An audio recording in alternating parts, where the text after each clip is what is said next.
Assalamualaikum warahmatullahi wabarakatuh. Alhamdulillahi rabbil alamin. Wassalatu wassalamu ala asrafil anbiya'i wal mursalin wa ala alihi wa ashabih wa man tabi'ahum bi ihsanin ila yaumiddin. Alhamdulillah, puji dan syukur marilah kita ucapkan kehadiran Allah Subhanahu wa taala yang masih memberikan kita kesehatan, kekuatan, nikmat yang tidak bisa kita hitung-hitung. Kita masih diberinya nikmat Islam, nikmat di atas sunnah Nabi Sallallahu Alaihi Wasallam, dan berbagai macam nikmat yang lainnya yang begitu banyak. Sudah sepantasnya semua nikmat Allah ini yang telah dianugerahkan Allah kepada kita, dengan sangat mudah kita mendapatkannya, kita syukuri dengan mengerjakan perintah Allah Subhanahu wa taala dan meninggalkan semua yang dilarang Allah Subhanahu wa taala. Salawat dan salam marilah kita tujukan kehadirat Rasulullah sallallahu alaihi wasallam, kepada keluarganya, sahabat-sahabatnya, dan orang-orang yang telah mengikuti sunnahnya sampai hari kiamat. Alhamdulillah, jemaah, kaum muslimin, kaum muslimat yang dimuliakan Allah Subhanahu wa taala. Pada kali hari ini kita bertemu kembali dalam rangka terapi ruqyah dan terapi saraf. Kita masih lanjutkan pembahasan kita tentang masalah gangguan jin, karena jin yang mengganggu diri seseorang dapat merubah sifat seseorang. Sifatnya yang dulunya rajin ibadah jadi malas ibadah, berat kali untuk taat kepada Allah, menunda-nunda sholat, nanti sebentar lagi akhirnya tinggal terluput sholat itu. Atau kalau dia kerjakan sholat sering lupa rakaatnya. Ini udah rakaat keberapa? 2 apa 3 ini? Udah 3 atau udah 4 ini? Ini di antaranya. Yang kedua, emosional, mudah marah, mudah tersinggung, canda-canda dengan suami, canda-canda dengan istri, dengan anak, dengan teman, mudah kali terpancing marahnya, mudah kali emosional, mudah kali tersinggung, mudah kali marah. Berikutnya, sering mimpi jumpa orang yang sudah meninggal, mimpi-mimpi menakutkan, mimpi-mimpi dikejar-kejar ular atau apalah segalanya yang membuat dia susah tidur itu. Dan banyak lagi ciri-ciri gangguan yang lainnya disebabkan jin masuk ke tubuh manusia ini.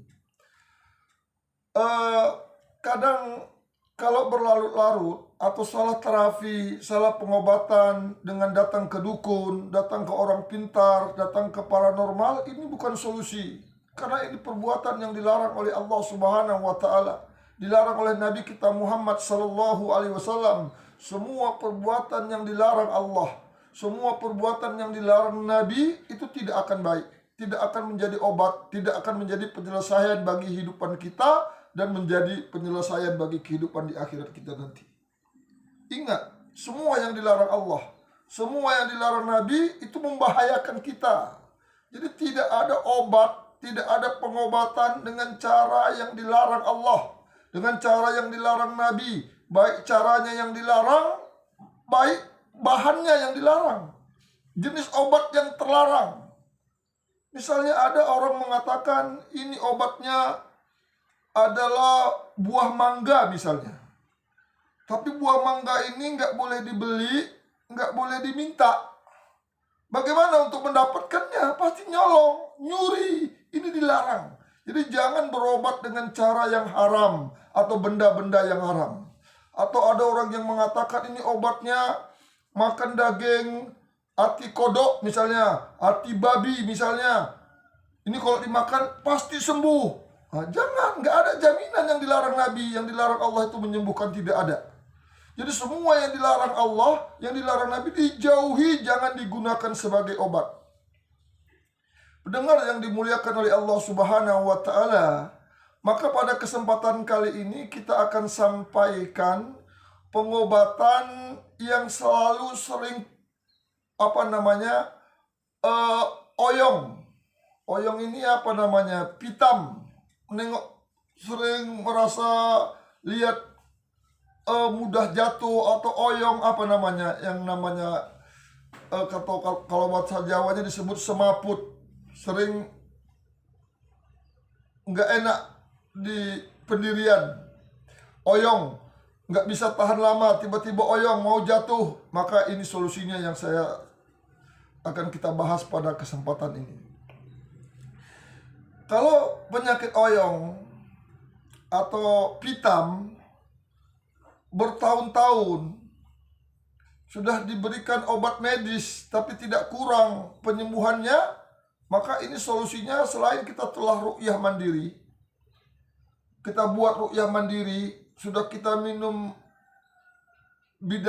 bidara misalnya, mandi dengan bidara, minum air zam-zam atau dengan yang lainnya, obat-obat yang lainnya, belum membuahkan hasil, maka silakan dicoba. Dengan cara ini adalah dengan terapi dan penggabungan ruqyah syariah. Setelah kita ruqyah mandiri, untuk mungkin yang baru dengar, yang baru melihat siaran kita ini, video ini, nanti silakan dicari video-video yang lainnya yang menerangkan tentang bagaimana ruqyah mandiri. Ruqyah mandiri untuk membersihkan gangguan jin yang ada pada diri kita. Gangguan jin nasab atau jin yang datang sendiri, atau jin yang menjalimi dirinya, atau jin yang bagaimana, itu ikuti nanti video-video yang telah kita terangkan bagaimana ruqyah mandiri. Kita buat ruqyah mandiri, terus kita siapkan benda-benda yang untuk terapi, seperti benda seperti ini. Boleh juga seperti ini yang dijual-jual, ada yang seperti ini kita lihat. Ini banyak benda-bendanya. Ini bisa digunakan alat-alat untuk terapi. Ini alat-alat ini seperti ini bisa digunakan terapi. Untuk penyembuhan saraf ini yang penting, ini ujungnya jangan runcing. Ini kita lihat, ujungnya ini jangan runcing. Ini jangan runcing. Jangan yang seperti ini tidak bagus. Ini tajam sekali nih. Jadi ini kalau yang seperti ini harus dibujilkan, dicari yang tidak tajamnya. Maka ini terapinya setelah kita ruqyah mandiri, minta kesembuhan kepada Allah. Pada hakikatnya yang menyembuhkan itu hanya Allah. Kita hanya berusaha membuat segala usaha untuk kesembuhan kita. Maka setelah kita adakan ruqyah mandiri, kayu ininya pun juga diruqyah. Dibacakan Al-Quran, bacakan Fatihah, bacakan surat Al-Kursi, surat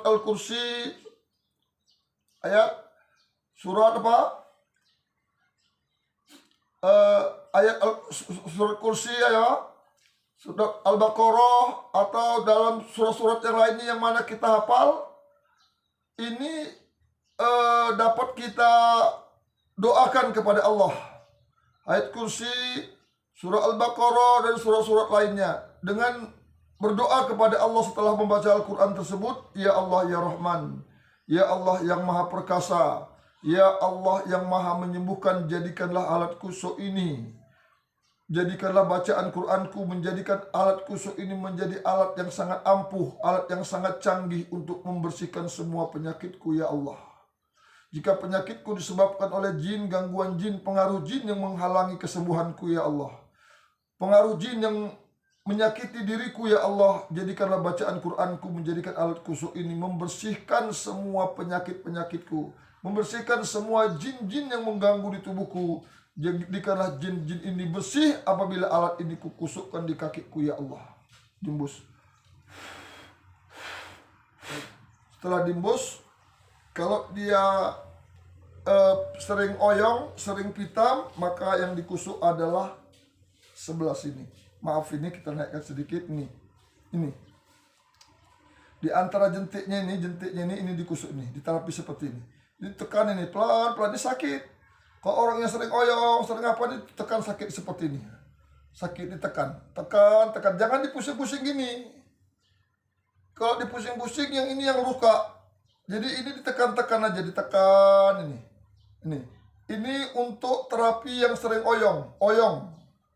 Kalau dia sering berat di bahunya, bahu sering tak nyaman, kayak ditimpa benda, taruh di beban, tidak enak terasa, ini berat, udah segala jamu diminum tidak juga kunjung sembuh, sudah ditaruh minyak-minyak panas, minyak-minyak apa segala macam tidak juga kunjung sembuh, sudah dikusuk juga tidak sembuh, silakan diterapi dengan seperti ini. Ini yang tadi sebelah sini untuk oyong nih, dapat dilihat ini untuk oyong. Kalau oyong-oyong ini digini-gini kan, ditekan-tekan ini oyong. Ini terasa sakit sampai hilang sakitnya. Kalau ini yang tadi punggung sakit, naikkan kemari sedikit, ini ditekan. Ini juga bisa ditekan pakai tangan seperti ini. Ini. Tekan ini. Ini pun bisa pakai tangan seperti ini, ditekan. Ditekan seperti ini, ditekan. Nah, boleh pakai itu karena tangan kita ini yang nggak tahan, maka kita bantu dengan alat-alat seperti ini. Maka dikusukkan ini seperti ini.